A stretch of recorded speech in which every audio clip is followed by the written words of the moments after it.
দেশ জুড়ে বেড়েই চলেছে তীব্র গরমের দাপট। এর ব্যতিক্রম নয় বরিশাল জেলা।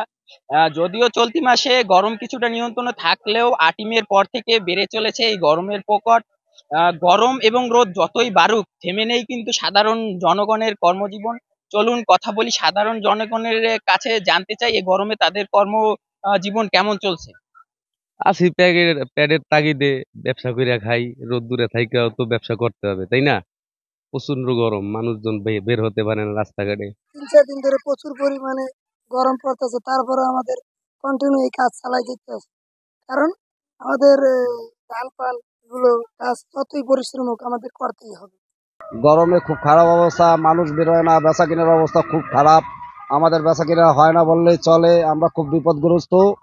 আমাদের চলার মতো কোনো পরিস্থিতিই নেই। তাপমাত্রা অনেক বেশি, রাস্তায় প্যাসেঞ্জার নাই, পেটের দায় গাড়ি চালাইতে হয়, এনজিওর সাথে কিস্তি মিস্তিতে জড়িত, মানে খুবই কষ্ট লাগে।